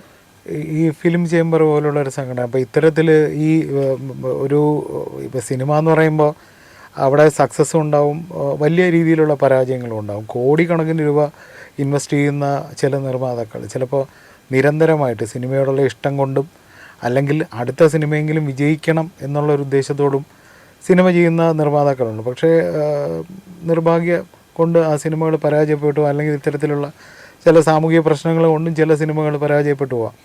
നിരന്തരമായി ഇങ്ങനെ പരാജയപ്പെട്ടു പോകുന്ന സിനിമകളുടെ നിർമ്മാതാക്കൾ അവരുടെ കുടുംബത്തിൽ നിന്ന് തന്നെ ചിലപ്പോൾ പുറത്താക്കുക. നമ്മൾ ഇതിലൊക്കെ വായിച്ചിട്ടുണ്ട്. അതായത് സിനിമയോട് താല്പര്യമില്ലാത്ത കുടുംബം, ഗൃഹനാഥനായ നിർമ്മാതാവിന് സിനിമ ചെയ്യണമെന്നുള്ള ആഗ്രഹം. അപ്പോൾ അത്തരത്തിൽ വളരെ പുറകോട്ട് പോകുന്ന, അല്ലെങ്കിൽ ജീവിക്കാൻ പോലും നിവൃത്തിയില്ലാതെ വരുന്ന ഒരു നിർമ്മാതാവിനെ അദ്ദേഹത്തെ കൈപിടിച്ച് കൊണ്ടുവരാനായിട്ട് ഫിലിം ചേംബർ എന്തെങ്കിലും പ്ലാൻ, അങ്ങനെയുള്ള എന്തെങ്കിലും ഒരു പദ്ധതികൾ ആവിഷ്കരിച്ചിട്ടുണ്ടോ? തീർച്ചയായിട്ടും ഒരു തോട്ട് പ്രോസസ്സിൽ വരേണ്ട ഒരു സാധനമാണ്. ഒരു സംഘടനയെ സംബന്ധിച്ചിടത്തോളം ഒരുപാട് പരിമിതികളുണ്ട്. നമുക്ക് വെൽഫെയർ ആയിട്ട് ഇപ്പോൾ ചികിത്സാ ധനസഹായം അല്ലെങ്കിൽ അത്തരത്തിലുള്ള പ്രൊട്ടക്ഷനും കാര്യങ്ങളൊക്കെ അംഗങ്ങൾക്ക് കൊടുക്കുക, അല്ലെങ്കിൽ ഇൻഡസ്ട്രിയിലുള്ള ആൾക്കാർക്ക് കൊടുക്കുക എന്നുള്ളതാണ്. ഇപ്പോൾ ഈ ചോദിച്ച ഒരു ചോദ്യം വളരെ പ്രസക്തമാണ്. അടുത്ത ഒരു ഇതിലേക്ക് ഫെസിലിറ്റേറ്റ് ചെയ്യുക, അല്ലെങ്കിൽ അവരെ പ്രൊട്ടക്റ്റ് ചെയ്ത് നിർത്തുക എന്നുള്ള ലെവലിൽ അങ്ങനെയുള്ള തോട്ട് പ്രോസസ്സിലേക്കും തീർച്ചയായിട്ടും കാര്യങ്ങൾ വരണം. അത് സംഘടനാപരമായിട്ട് ചിന്തിച്ച് മുമ്പോട്ട് പോയി എങ്ങനെ അത് വർക്കൗട്ട് ചെയ്യും. കാരണം ഇത് വലിയ ഹ്യൂജ് മണി ഇൻവോൾവ് ആയിട്ടാണ്. സംഘടനയെ സംബന്ധിച്ചിടത്തോളം സംഘടനയ്ക്ക് ഒരു എക്സ് എമൗണ്ട് കൊടുത്തിട്ട് നിങ്ങൾ പോയി അടുത്ത സിനിമ ചെയ്തോളൂ എന്ന് പറയാനായിട്ടുള്ള സാഹചര്യം ഇവിടെ ഇല്ല. പക്ഷേ ഇതിൻ്റെ ഒരു വേറൊരു മാർക്കറ്റിംഗ് ലെവലിലോ, അല്ലെങ്കിൽ കുറച്ചുകൂടെ ഡിസിപ്ലിൻഡ് ആയിട്ട് ഇൻഡസ്ട്രി പോകാനായിട്ടോ അവരെ കൂടുതൽ ഹെൽപ്പ് ചെയ്യുന്ന രീതിയിൽ അത് വേറൊരു ലൈനിൽ തിങ്ക് ചെയ്ത് അത്തരത്തിലും കൂടെ സംഘടനകൾ ചിന്തിച്ച് മുമ്പോട്ട് പോകേണ്ട ഒരു കാലഘട്ടമാണിത്. ഈ സിനിമാ നിർമ്മാതാക്കൾ, ഒരു നിർമ്മാതാവില്ലെങ്കിൽ സിനിമ എന്ന് പറയുന്ന ഒരു സംവിധാനം ഇല്ല. അപ്പോൾ ഈ സിനിമയെക്കുറിച്ച് മൊത്തത്തിൽ പിന്നെ പല നിർമ്മാതാക്കളെക്കുറിച്ച്, അല്ലെങ്കിൽ സംവിധായകരെക്കുറിച്ച്, നടന്മാരെക്കുറിച്ച് ഒക്കെ സാമൂഹിക മാധ്യമങ്ങളിലൂടെ എന്തും വിളിച്ചു പറയാവുന്ന ഒരവസ്ഥ ഇപ്പോൾ വന്നിട്ടുണ്ട്. അപ്പോൾ ഈ സർക്കാർ നിയമം മൂലം ഇത്തരം സംവിധാനങ്ങളെ, ഇപ്പോൾ ഗോസിപ്പുകളാവട്ടെ അല്ലെങ്കിൽ ഫിലിം റിവ്യൂകളായിട്ട്, ഇതിന് ഒരു കൃത്യമായിട്ടുള്ള ഒരു കോൺക്രീറ്റ് ആയിട്ടുള്ള ഒരു സംവിധാനം കൊണ്ടുവരണമെന്ന് ഒരു ഉത്തരവാദിത്തമുള്ള സംഘടന എന്നുള്ള നിലയ്ക്ക് ഫിലിം ചേംബറിന് മുന്നോട്ട് വരാൻ സാധിക്കില്ലേ? അല്ല, അത് മുമ്പേ പറഞ്ഞതിൻ്റെ ഒരു ബാക്കിയായിട്ടുള്ള കാര്യം തന്നെയാണ്. കാരണം ബഹുമാനപ്പെട്ട മുഖ്യമന്ത്രി പറഞ്ഞ അത്തരത്തിൽ നിയമം കൊണ്ട് ഇത്, പക്ഷെ നിയമം കൊണ്ടല്ല, കൃത്യമായ ഗൈഡ് ലൈൻസ്. ഇപ്പോൾ ആ ചോദ്യത്തിൻ്റെ ഏറ്റവും നമ്മുടെ മുമ്പിൽ പ്രസക്തമായൊരു കാര്യമാണ്, പൊതു ഇടത്തിൽ പുക വലിക്കാൻ പാടില്ല. പുക വലിക്കാവോ, വേണമെങ്കിൽ നമുക്ക് മാറി നിന്ന് വലിക്കാം, ആരും കണ്ടില്ലെങ്കിൽ കുഴപ്പമില്ല, പോലീസുകാരും കണ്ടാൽ ഉറപ്പായിട്ടും ഇത് ഫൈൻ അടിക്കും. അല്ലെങ്കിൽ വേറൊരാൾ, ഒരു തേർഡ് പാർട്ടി അവിടെ ബുദ്ധിമുട്ടുള്ള ആൾ കണ്ടു കഴിഞ്ഞാൽ അയാൾ ഇൻ്റർവെൻ ചെയ്യും. അത് കൃത്യമായിട്ട് നിയമത്തിൻ്റെ മുമ്പിലേക്ക് പോകാനുള്ള സാഹചര്യമുണ്ട്. ഇത്തരത്തിലുള്ള ഗൈഡ് ലൈൻസ് ഡ്രോ ചെയ്യേണ്ട കാലഘട്ടം അതിക്രമിച്ചു കഴിഞ്ഞു. കാരണം ഇതിൽ ഇപ്പോൾ റിവ്യൂ ചെയ്യേണ്ട എന്നുള്ളത് നമ്മൾ ഔട്ട്റൈറ്റ് ആയിട്ട് ഒരു റിവ്യൂവും പാടില്ല, അല്ലെങ്കിൽ നിങ്ങളെ ആവിഷ്കാര സ്വാതന്ത്ര്യം എന്ന് പറയുന്ന പരിപാടി അവിടെ പൂട്ടിക്കെട്ടി വെച്ചു എന്നുള്ളതല്ല. പക്ഷെ മറിച്ച് ഇപ്പുറത്തെ സൈഡിൽ അത് ചെയ്ത്, ഞാൻ മുമ്പേ പറഞ്ഞ പോലെ ഒരാളുടെ ഹാർഡ് ഏൺ മണി കൊണ്ട് ഇൻവെസ്റ്റ് ചെയ്തിട്ട് വരുമ്പോഴത്തേനും അതിനെ അങ്ങ് നാമാവിശേഷമാക്കിയിട്ട് അതിൽ നിന്ന്, ആ പ്രോഡക്റ്റിൽ നിന്ന് ഇപ്പുറത്ത്, ഞാനത് ഒരിടത്ത് വളരെ ക്ലിയർ കട്ടായിട്ട് പറഞ്ഞിട്ടുണ്ട്. പണ്ടത്തെ റിവ്യൂസിനെ സംബന്ധിച്ചിടത്തോളം അവർ ആ റിവ്യൂ കൊണ്ട് ശമ്പളം വാങ്ങിക്കുക എന്നുള്ളതല്ലാതെ അതിനകത്ത് വേറെ മോണിറ്റൈസേഷൻ പാടില്ല. പക്ഷെ ഇവിടെ യൂട്യൂബിൽ നിന്ന് മോണിറ്റൈസ് ചെയ്യാമെന്നുള്ളൊരു ഉപാധി കിട്ടുമ്പോഴത്തേനും അതിൽ ഏത് രീതിയിലൂടെ എത്രയോ മ്ലേച്ഛമായ രീതിയിൽ ആൾക്കാരെ അഭിസംബോധന ചെയ്യാവോ, അതിന് അൺഫോർച്ചുനേറ്റ്ലി അതിന് റീച്ച് കിട്ടുന്നു എന്നുള്ള ലെവലിലേക്ക് വരുമ്പോഴത്തേനും അതൊരു ബെഞ്ച് മാർക്കായിട്ട് സെറ്റ് ചെയ്ത് മുമ്പോട്ട് പോകാനായിട്ടുള്ള സാഹചര്യം ഇവിടെയില്ല. അപ്പോൾ അതിന് കൃത്യമായിട്ടൊരു ഗൈഡ് ലൈൻ, അതുതന്നെയാണ് കോടതിയും പറഞ്ഞിരിക്കുന്നത്. സർക്കാരിനോട് ഞങ്ങൾ വീണ്ടും ആവശ്യപ്പെട്ടത് അത് തന്നെയാണ്.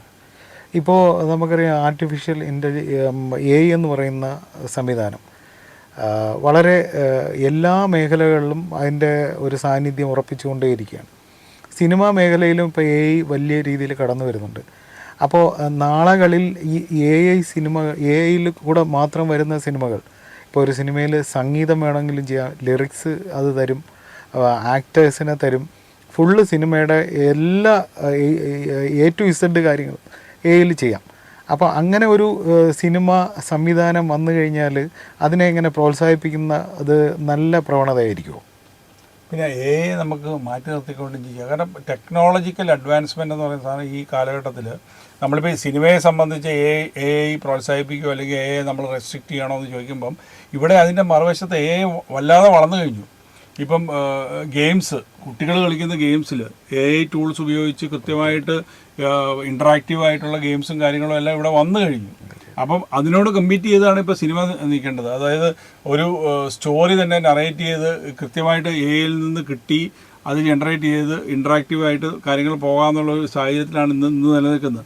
അപ്പോൾ സിനിമയെ സംബന്ധിച്ചിടത്തോളം സിനിമ അതിൽ നിന്ന് മാറ്റി നിർത്തി അല്ല വേണ്ട വിമുഖത കാണിക്കുക. അതിൻ്റെ ഏറ്റവും വലിയ ഉദാഹരണമാണ് ഇപ്പോൾ നമ്മൾ സോഷ്യൽ മീഡിയയുടെ കാര്യം പറഞ്ഞത്. ഒരു ഘട്ടം കഴിഞ്ഞപ്പോഴത്തേന് ഇത് നമ്മൾ ഇത്രയും പെട്ടെന്ന് ഇത് ഒരു ചേഞ്ചും അതിലേക്ക് ആൾക്കാർ ഇമേഴ്സ്ഡ് ആയിട്ട് പോകുമെന്ന് നമ്മൾ ആരും ചിന്തിച്ചിരുന്നു. ഒരു 2010-12 ആയപ്പോഴാണ് ഇവിടെ വാട്സപ്പ് എന്നൊക്കെയുള്ള സംഭവം വന്നത്. അതിനുശേഷം ഈ 10 ശേഷം ഈ 16 കൊല്ലത്തിനിടയിൽ വന്നിട്ടുള്ള ഒരു ഡ്രാസ്റ്റിക് ആയിട്ടുള്ള ചേഞ്ച്. അപ്പോൾ സംബന്ധിച്ചിടത്തോളം നമുക്ക് ആർക്കും നിയന്ത്രിച്ച് നിർത്താമെന്നല്ല, സിനിമയെ സംബന്ധിച്ചിടത്തോളം സിനിമയിൽ എത്രയും ക്രിയേറ്റീവായിട്ട് എത്രയും കൂടെ എൻഹാൻസ്മെൻറ്റ് ഉണ്ടാക്കാവുന്ന രീതിയിൽ ഇപ്പോൾ ഡിജിറ്റൽ കാലഘട്ടത്തിലേക്ക് വന്നപ്പോൾ ഡിജിറ്റലിൽ നിന്ന് ഒരുപാട് ഗുണമുണ്ടായി, പക്ഷേ ദൂഷ്യങ്ങളും ഉണ്ടായിട്ടുണ്ട് സിനിമയ്ക്ക്. അത്തരത്തിൽ ദൂഷ്യങ്ങൾ വരാതെ സിനിമാ മേഖല നോക്കിക്കണ്ടത് മുമ്പോട്ട് യൂസ് ചെയ്തത് നല്ല കാര്യം തന്നെയാണ്. ഇപ്പോൾ നമുക്കറിയാം, നമ്മളൊക്കെ വായിച്ചും പറഞ്ഞും കേട്ടിട്ടുള്ള കാര്യങ്ങളാണ്. മലയാള സിനിമയിൽ നമ്മുടെ മഹാനായ പ്രേം നസീർ അങ്ങനെ തുടങ്ങി MGR സാറ് അവരൊക്കെ ഒരു സിനിമ പരാജയപ്പെട്ടു പോയാൽ ആ നിർമ്മാതാവിനെ സംരക്ഷിക്കുന്നതിന് അല്ലെങ്കിൽ നിലനിർത്തുന്നതിന് വേണ്ടി അവരെ സഹായിക്കാറുണ്ട്. അത് സാമ്പത്തികമായിട്ടും അല്ലെങ്കിൽ ഡേറ്റ് കൊടുത്തുമൊക്കെ ചെയ്യാറുണ്ട്. ഇപ്പം നമ്മളെ മലയാള സിനിമയിൽ ഇപ്പോൾ മമ്മൂട്ടി, മോഹൻലാൽ അങ്ങനെയുള്ള ഒരു നിര വന്ന് അറ്റം പൃഥ്വിരാജ് അല്ലെങ്കിൽ ടൊവിനോ വരെയുള്ള താരങ്ങളായി. ഇപ്പോഴുള്ള ഈ താരങ്ങൾ അല്ലെങ്കിൽ സൂപ്പർ സ്റ്റാർ ശ്രേണിയിൽ വരുന്ന ഈ താരങ്ങൾ ഒരു നിർമ്മാതാവിനെ നിലനിർത്താൻ അല്ലെങ്കിൽ സംരക്ഷിക്കാൻ മുന്നോട്ട് വരുന്ന ഒരു പ്രവണത കാണിക്കുന്നവരാണോ? എന്താണ് അതിനെക്കുറിച്ച് പറയാൻ? അല്ല, അത് ഈ പഴയ ഇപ്പോൾ നസീർ സാറിൻ്റെ കാലഘട്ടത്തിലുള്ള ഒരു തോട്ടൊന്നും അല്ല ഇപ്പം ഇത് ഒരുപാട് മാറി. അപ്പോൾ സിനിമ തന്നെ മൊത്തത്തിൽ മാറിക്കഴിഞ്ഞപ്പോൾ തന്നെ ആൾക്കാരുടെ ആറ്റിറ്റ്യൂഡും സമീപനവും എല്ലാം മാറി. അപ്പോൾ സിനിമയെ സംബന്ധിച്ചിടത്തോളം മുമ്പേ ചോദിച്ച ഒരു ചോദ്യത്തിൻ്റെ ഒരു ബാക്കിയായിട്ടുള്ള കാര്യമാണ്. അതായത് സംഘടനാപരമായിട്ട് എങ്ങനെയാണ് ഒരു നിർമ്മാതാവിനെ സംബന്ധിച്ച്. അപ്പോൾ ഞാനൊരു സിനിമ വന്ന് നിർമ്മിച്ചു, അൺഫോർച്ചുനേറ്റ്ലി അതും മോശമായി. പക്ഷേ എനിക്കതിന് അടുത്തതിലേക്ക് എത്തിപ്പെടാനായിട്ടുള്ളൊരു മാർഗം എന്നുള്ളതിൽ ഇവിടുത്തെ താരങ്ങളും ഇവിടുത്തെ ടെക്നീഷ്യൻസും സഹകരിച്ച് നിന്ന് മുമ്പോട്ട് പോയാൽ എനിക്ക് ചിലപ്പോൾ ഒരു സിനിമയും കൂടെ ചെയ്യാൻ പറ്റുന്ന വരും. അപ്പോൾ അത് ഇവിടെ ഉള്ളവർ കൂടെ എല്ലാം ചിന്തിക്കണം. ഇന്നത്തെ ഒരു താരം നാളെ ആരും ആകണമെന്നില്ല. പക്ഷെ നിങ്ങളുടെ ഈ സ്പേസിൽ നിൽക്കുമ്പോൾ നിങ്ങളോട് കൂടെയുള്ള നിങ്ങളെ വളർത്തിയിട്ടുള്ള ആൾക്കാർ ഇവിടെ ഉണ്ടെന്നും അവരെയും കൂടെ നിങ്ങൾ ക്യാരി ഫോർവേഡ് ചെയ്യണമെന്നുള്ളൊരു ചിന്ത, ഒരു ചെറിയ ചിന്ത, എല്ലാവരെയും സംരക്ഷിച്ച് നിർത്തണമെന്നുള്ളതല്ല. മുമ്പേ ചോദിച്ച പോലെ എത്ര പേര് അങ്ങനെ കാണിക്കുന്നു, ഒരുപാട് പേരൊന്നും ആ മനസ്ഥിതിയിലേക്ക് പോയി എല്ലാം മണി മൈൻഡഡായി ആ ലെവലിലേക്ക് കട്ട് ത്രോട്ട് ബിസിനസ് എന്നുള്ള ലെവലിലേക്ക് ചിന്തിക്കുമ്പം അവരവരുടെ കാര്യം മാത്രമേ നോക്കുന്നുള്ളൂ. അതൊരു അൺഫോർച്ചുനേറ്റ് ആയിട്ടുള്ള സാഹചര്യമാണ്. സിനിമയെ സംബന്ധിച്ചിടത്തോളം മറിച്ചും കൂടെ ചിന്തിച്ച് അത്തരം താരങ്ങളും കൂടെ നോക്കിക്കഴിഞ്ഞാൽ ഇൻഡസ്ട്രി കുറച്ചുകൂടെ വൈബ്രൻ്റ് ആയിട്ട് മുമ്പോട്ട് പോകും. ഇപ്പോൾ ഒരു സംവിധായകനും നിർമ്മാതാവുമാണ്, അതുകൊണ്ട് ചോദിക്കുന്നതാണ്, ഒരു സിനിമ എങ്ങനെ ബഡ്ജറ്റ് കുറച്ച് നമുക്ക് ചെയ്യാൻ പറ്റുന്ന ആ ഒരു രീതി വരുമ്പോൾ എവിടെയൊക്കെയാണ് നമുക്ക് ഏകദേശം നമുക്ക് പെട്ടെന്ന് പറയാൻ പറ്റുന്ന ഒരു രീതിയിൽ എങ്ങനെയാണ് അതിൻ്റെ ഒരു ബഡ്ജറ്റ് കുറയ്ക്കാൻ പറ്റുന്നത്? ബഡ്ജറ്റ് കുറയ്ക്കാൻ പറ്റുമെന്ന് പറഞ്ഞപ്പോൾ നമ്മൾ രണ്ടുപേരുടെ സിനിമ ചെയ്യാൻ തീരുമാനിച്ചു കഴിഞ്ഞാൽ ഇത്ര സീൻസ് 60 സീനുണ്ട്, 70 സീനുണ്ട്. ആ സീനിലേക്ക് വേണ്ടുള്ള ആർട്ടിസ്റ്റ് ആരൊക്കെയാണ്, ഇതിൻ്റെ എല്ലാം കോസ്റ്റുകൾ നമ്മൾ ഫിക്സ് ചെയ്യുമല്ലോ. ഈ കോസ്റ്റ് ഫിക്സ് ചെയ്തിട്ട് ഇതിനകത്ത് സ്വാഭാവികമായിട്ടൊരു 10% അല്ലെങ്കിൽ ഒരു 15% എസ്കലേഷൻ വരാൻ പോസിബിലിറ്റി ഉണ്ട്. ഇപ്പോൾ നമ്മൾ ഷൂട്ട് ചെയ്യുന്ന സമയത്തായിരിക്കും പെട്രോളിൻ്റെ ഇത് ചെയ്യുന്നത്, അല്ലെങ്കിൽ ബാക്കിയുള്ള നിത്യോപയോഗ സാധനങ്ങളുടെ വില കൂട്ടാൻ ചാൻസ് ഉണ്ട്. അത്തരത്തിലുള്ള എസ്കലേഷൻസ് ഫോർസി ചെയ്ത് 10-15% കൂടുമെന്ന് ചിന്തിച്ച് നമുക്ക് ഒരു സിനിമ പ്ലാൻ ചെയ്യാം.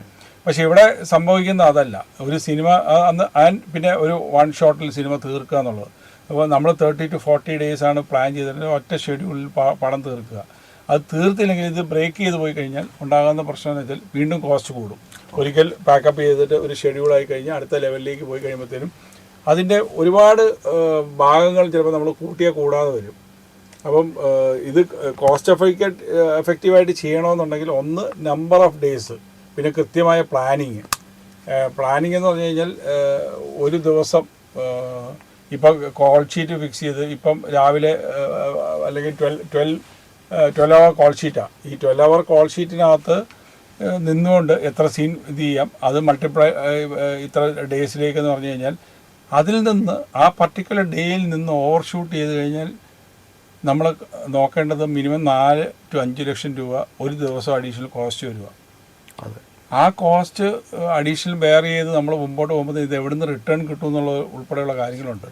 അതുകൊണ്ട് കൃത്യമായ ഒരു പ്ലാനിങ്ങോട് കൂടി തന്നെ മുമ്പോട്ട് പോയി കഴിഞ്ഞാൽ സിനിമയ്ക്ക് ഇത് ചെയ്യാൻ പറ്റുള്ളൂ. എന്താ പറയുക, ഒരു ലാഭകരമായിട്ടുള്ളൊരു ബിസിനസ് എന്നുള്ള ലെവലിൽ നമ്മൾ കണ്ട് മുമ്പോട്ട് പോകാനായിട്ട് പറ്റുള്ളൂ. ഇപ്പോൾ സിനിമ രംഗത്തേക്ക് ഇപ്പോൾ സിനിമയോടുള്ള ഒരു ഇഷ്ടം കൊണ്ട് സംവിധാനം പഠിച്ചു, സംവിധാനം ചെയ്യുന്നതിന് മുമ്പ് തന്നെ സിനിമ നിർമ്മിച്ചു. ഇത് രണ്ടും വളരെ ഉത്തരവാദിത്വമുള്ള രണ്ട് മേഖലയാണ്. സംവിധാനമായിരുന്നാലും നിർമ്മാണമായിരുന്നാലും വളരെ കാര്യമായിട്ട് നമ്മളതിനോട് നീതി പുലർത്തണം. ഇപ്പോൾ ഉള്ള ഈ ഒരു ഇനി വരുന്ന സമയത്ത് എന്താണ് പ്ലാൻ? ഒരു നല്ല സിനിമ നിർമ്മിക്കുകയാണോ, അല്ലെങ്കിൽ വളരെ ഒരു നല്ല സിനിമ സംവിധാനം ചെയ്യുകയാണോ? എന്താണ് ഇപ്പോഴത്തെ പ്ലാൻ? ഇപ്പോൾ ആക്ച്വലി ഇമ്മീഡിയറ്റ് ആയിട്ടുള്ളൊരു എന്ന് പറഞ്ഞാൽ ഒരു 1-2 സ്ക്രിപ്റ്റ്സ് ലോക്ക് ചെയ്തൊക്കെ വെച്ചിട്ടുണ്ട്. അപ്പം ഒരു ഡയറക്ടോറിയൽ ലെവലിലുള്ള തോട്ടലിൽ നിന്ന് വന്നിട്ടുള്ള സംഭവമാണ്. അപ്പോൾ അത്തരത്തിലുള്ള പ്രോജക്റ്റിലേക്ക് കടക്കാൻ വേണ്ടിയിട്ടുള്ള പ്ലാനിങ്ങും കാര്യങ്ങളൊക്കെയാണ് നടക്കുന്നത്. ഓക്കെ.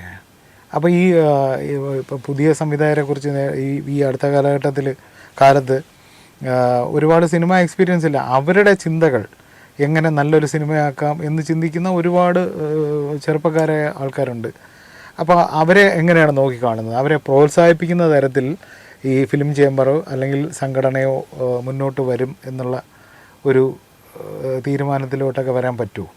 അല്ല, പുതിയ ടാലൻറ്റുകൾ വരുന്നത് ഓഫ് കോഴ്സ് എനിക്കൊന്ന് ഇപ്പം അത് സംഘടനാപരമായിട്ടല്ലാതെ തന്നെ അവരെ സംബന്ധിച്ചിടത്തോളം അവർക്ക് സ്പേസ് കണ്ടെത്താനായിട്ടും ഇത് പിന്നെ അത് കൃത്യമായിട്ട് ആൾക്കാർക്ക് നല്ല രീതിയിൽ മുമ്പോട്ട് പോകാനായിട്ട്. ഇപ്പോൾ ഉദാഹരണം പറഞ്ഞു കഴിഞ്ഞാൽ വാഴ എന്ന് പറയുന്ന പടത്തിൻ്റെ സംവിധായകൻ വിപിൻ ദാസ്, ഇപ്പം ഞാൻ അറിഞ്ഞ ഒരു സംഭവം ഞാനിവിടെ പറയുന്നുള്ളൂ. അങ്ങനെയുള്ള ഒരുപാട് ബ്ലോക്കുകളായിട്ട് പ്രവർത്തിക്കുന്ന ഗ്രൂപ്പുകളായിട്ട് പ്രവർത്തിക്കുന്ന ആൾക്കാരുണ്ട്. അദ്ദേഹത്തിൻ്റെ കൂടെ വർക്ക് ചെയ്യുന്ന ആൾക്കാരെ അടുത്ത സിനിമയിലേക്ക് ഓപ്പർച്യൂണിറ്റി കൊടുത്ത് വരുന്നു എന്നുള്ളത്. അങ്ങനെയാണ് വാഴ 2 സംഭവിച്ചതെന്നാണ് കേൾക്കുന്നത്. അപ്പം അങ്ങനെ ഇപ്പം എനിക്കത് വേറെയും ആൾക്കാർ അത്തരത്തിൽ ഇപ്പോൾ വെബ് സീരീസ് ആയാലും അല്ലെങ്കിൽ സിനിമകളായാലും അവരുടെ ഗ്രൂപ്പിൽ നിന്ന് ടാലൻറ്റഡ് ആയിട്ടുള്ള ആൾക്കാരുണ്ടാവും. അവർക്ക് അടുത്ത സ്പേസ് കിട്ടാനായിട്ടുള്ള സാഹചര്യം ഇവിടെ നിലനിൽക്കുന്നുണ്ട്. ഇപ്പം പണ്ടത്തെ പോലെ ഒരു 15 വർഷം അസിസ്റ്റൻറ്റ് ഡയറക്ടറായിട്ട് വർക്ക് ചെയ്ത് സ്ട്രഗിൾ ചെയ്യുക എന്നുള്ളതല്ലാതെ നമ്മൾ കൃത്യമായി നമ്മുടെ സ്പേസിൽ വർക്ക് ചെയ്ത് കഴിഞ്ഞാൽ അടുത്തൊരു ഓപ്പർച്യൂണിറ്റി അവിടെ നോക്ക് ചെയ്യുന്ന ഒരു സാഹചര്യമാണ് ഇവിടെ നിലനിൽക്കുന്നത്. ഇപ്പോൾ ഒരു ചോദ്യം കൂടെ, ഈ നമ്മളെ സമൂഹത്തിനിടയിലേക്ക് മാഞ്ഞുപോയ അല്ലെങ്കിൽ മറഞ്ഞുപോയ ഒരുപാട് നിർമ്മാതാക്കളുണ്ട്, വലിയ വലിയ പടങ്ങൾ ചെയ്തിരുന്ന, എന്നാൽ പിൽക്കാലത്ത് അങ്ങനെ സാമ്പത്തികമായി എടുത്തൊരു സിനിമ ചെയ്യാൻ ശേഷിയില്ലാതെ സമൂഹത്തിൻ്റെ എവിടെയൊക്കെ ആയിപ്പോയ നിർമ്മാതാക്കളെ സമൂഹത്തിൻ്റെ മുന്നിലേക്ക്, അതായത് അവരെ പുനരധിവസിപ്പിക്കുന്ന ഒരു രീതിയല്ല, അവരെ തിരഞ്ഞു പിടിച്ച് ഈ മാധ്യമങ്ങളിലൂടെ ആയിരുന്നാലും അവരെ മുന്നോട്ട് കൊണ്ടുവരാൻ, ഇപ്പം ഞാൻ ഉദ്ദേശിച്ചത് സിനിമാ ലോകത്ത് നിന്ന് മറഞ്ഞ് ജീവിക്കുന്നവരുണ്ട്, എന്തെങ്കിലും ചെറിയ ബിസിനസ്സൊക്കെ ചെയ്ത് അവരെയൊക്കെ ഈ തലമുറയ്ക്ക് പരിചയപ്പെടുത്തുക, ഇന്ന ആളായിരുന്നു ഇന്ന സിനിമ എടുത്തത്, ഇദ്ദേഹം വളരെ പ്രശസ്തനായിരുന്നു എന്ന് പറയാൻ ഒരു ബാധ്യത സംഘടനയ്ക്കില്ലേ? തീർച്ചയായിട്ടും ഉണ്ട്. അല്ല, അത് അങ്ങനെ ഒരു തോട്ടിൻ്റെ ഭാഗമാണ് പ്രൊഡ്യൂസർ അസോസിയേഷൻ ഒരു യൂട്യൂബ് ചാനൽ ഫ്ലോട്ട് ചെയ്യുകയും അവർക്ക് ഇൻട്രാക്റ്റീവ് ആയിട്ടുള്ള അവരുടെ കഥകൾ പറഞ്ഞ് അത് വേറെ ലെവലിലേക്ക് പോകാൻ സ്ലോലി അത് ബിൽഡപ്പ് ചെയ്ത് വരുന്ന ഒരു സാഹചര്യമാണുള്ളത്. പക്ഷേ അൺഫോർച്ചുനേറ്റ്ലി അങ്ങനെ ഇപ്പോൾ സിനിമയിൽ നിന്ന് ഇപ്പോൾ നമ്മളെ ലൈം ലൈറ്റിൽ നിന്നിട്ട് ഒരു ഘട്ടം കഴിഞ്ഞ് സിനിമ അങ്ങനെയാണ്, ഈ യാമ്പാറ്റകളെ പോലെ തീർന്നു പോകുന്ന ഒരു അവസ്ഥയാണ്. ഒരു മോശപ്പെട്ട അവസ്ഥയിൽ പോയിട്ട് ഒരാൾ തിരിച്ച് ഇനി അദ്ദേഹത്തോട് പറയുകയാണ് താങ്കളുടെ അവസ്ഥ ഒന്ന് പറയൂ എന്ന് പറഞ്ഞപ്പോൾ അവർ ചിലപ്പം പിന്നീട് തിരിച്ചു വരാനായിട്ടുള്ളൊരു, കാരണം അത്രയ്ക്ക് തിക്താനുഭവത്തിൽ ജീവിക്കുന്ന ആൾക്കാർ. ഈ പറഞ്ഞ ശരിയാണ്. ഈ ഒരു സിനിമ നിർമ്മിച്ചതിൻ്റെ പേരിൽ അത് ഒരു അത്തരത്തിലൊരു ബിസിനസ് എന്നുള്ള ലെവലിൽ കണ്ട് ഒരുപാട് പേർക്ക് ജീവിതം കൊടുത്ത ഒരു നിർമ്മാതാവായിരിക്കും. പക്ഷേ അൺഫോർച്ചുനേറ്റ്ലി അദ്ദേഹത്തിൻ്റെ ലൈഫ് തന്നെ വേറൊരു വഴിക്ക് പോകുന്നു. അങ്ങനെയുള്ള ആൾക്കാരെ സംബന്ധിച്ചിടത്തോളം തിരിച്ച് സിനിമയിലേക്ക് വരാനായിട്ടുള്ള സാഹചര്യം ഇപ്പോഴത്തെ സാഹചര്യത്തിൽ വളരെ കുറവാണ്. പക്ഷേ സംഘടനാപരമായിട്ട് ഇപ്പോൾ സംഘടനയിലെ അംഗങ്ങൾക്ക് അത്തരത്തിലുള്ള പ്രൊട്ടക്ഷൻ കൊടുക്കുക, പെൻഷൻ അതുപോലുള്ള കാര്യങ്ങളൊക്കെ കൊടുത്ത് തന്നെയാണ് മുമ്പോട്ട് പോകുന്നത്. ഈ ഒരു ഉത്തരവാദിത്തപ്പെട്ട ഒരു സംഘടനയുടെ തലപ്പത്തിരിക്കുന്ന ഒരാൾ എന്നുള്ള നിലയ്ക്ക് നമ്മുടെ മലയാള സിനിമ കാണുന്ന പ്രേക്ഷകരോട് എന്തെങ്കിലും ഒരു വാക്ക് അല്ലെങ്കിൽ ഒരു എന്താ പറയുക, ഒരു സജഷൻ എന്താണ് പറയാനുള്ളത്? എനിക്ക് ഒറ്റ വാക്ക് സിനിമാ പ്രേക്ഷകരോട് കാണും, നിങ്ങൾ ഏറ്റവും മികച്ച പ്രേക്ഷകരാണ്. പക്ഷേ ഈ സമീപ ഭാവിയിൽ ഈ മുമ്പേ പറഞ്ഞിട്ടുള്ള ഈ പറഞ്ഞ ആൾക്കാരുടെ അഭിപ്രായം കേട്ടിട്ട് സിനിമയ്ക്ക് പോകുന്ന ഒരു പ്രവണത നോക്കാതെ അത് ഒരു വലിയൊരു ട്രെൻഡായിട്ട് ചില ഘട്ടത്തിൽ മാറ്റിക്കൊണ്ട് വരുന്നൊരു സാഹചര്യമുണ്ട്. സിനിമയെ സംബന്ധിച്ചിടത്തോളം അതൊരു എൻ്റർടൈൻമെൻ്റ് ആണ്. അത് നിങ്ങൾ ഫാമിലിയോട് കൂടി വന്ന് 2 മണിക്കൂർ ഇരുന്ന് കാണാം എന്ന് ഏത് സിനിമയാണ് അതിൻ്റെ ഏറ്റക്കുറച്ചിലുകളോ അല്ലെങ്കിൽ നമുക്ക് എല്ലാ മേഖലയിലും ഉള്ള കാര്യത്തെ തൃപ്തിപ്പെടുത്തുന്നതായിരിക്കില്ല, എന്നാലും എൻ്റർടൈനിങ് ആയിട്ടുള്ള ഇതാണ് അത്. ഒരു ഫ്രീ ആൻഡ് ഫെയർ ആയിട്ടുള്ളൊരു വാച്ച് എന്നുള്ള ലെവലിൽ നിങ്ങൾ കുടുംബസമേതം തിയേറ്ററുകളിൽ വന്ന് എൻജോയ് ചെയ്ത് തിരിച്ചു പോകാം എന്നുള്ളൊരു കാഴ്ചപ്പാടിൽ ഒരു ഫ്രീ മൈൻഡോടുകൂടി വന്ന് തീർച്ചയായിട്ടും സിനിമ കാണുന്നൊരു സാഹചര്യം, അതും തിയേറ്ററിൽ വന്ന് ഇരുന്ന് കാണുന്നൊരു സാഹചര്യം, ഒരു ശീലം ഉണ്ടാക്കണം. അങ്ങനെ ഒരു കാലഘട്ടത്തിലൂടെയാണ് സിനിമ മുമ്പോട്ട് പോകുന്നത്. കാരണം വെച്ചാൽ പ്രാഥമികമായിട്ടുള്ള റവന്യൂ തിരിച്ച് ജനറേറ്റ് ചെയ്യപ്പെടുന്ന തിയേറ്ററിക്കൽ ഇതൊന്നും, അത് പ്രേക്ഷകനെ ലക്ഷ്യം വെച്ചാണ് സിനിമ നിർമ്മിക്കപ്പെടുന്നത്. അപ്പോൾ തീർച്ചയായിട്ടും ഈ പ്രേക്ഷകൻ്റെ ഒരു സ്വീകാര്യതയാണ് ഇതിൻ്റെ ബേസിക് അടിത്തട്ട്. അപ്പോൾ എന്തായിരുന്നാലും ഇന്നത്തെ ഫ്രെയിം ടു ഫ്രെയിമിൽ ദേശീയ ശ്രദ്ധ പിടിച്ചു പറ്റിയ സിനിമകൾ നിർമ്മിക്കുകയും സംവിധാനം ചെയ്യുകയും ചെയ്ത ഇപ്പോൾ ഫിലിം ചേംബറിൻ്റെ പ്രസിഡൻ്റായിരിക്കുന്ന ശ്രീ അനിൽ തോമസാണ്. അദ്ദേഹത്തിന് എല്ലാവിധ ഭാവുകങ്ങളും നേരുകയാണ്. ഫ്രെയിം ടു ഫ്രെയിമിൻ്റെ പേരിൽ ഇവിടെ വന്ന് ഇത്രയും നേരം നമ്മളുമായിട്ട് സംസാരിച്ചതിന് നന്ദി രേഖപ്പെടുത്തുന്നു. നന്ദി, നമസ്കാരം. നന്ദി.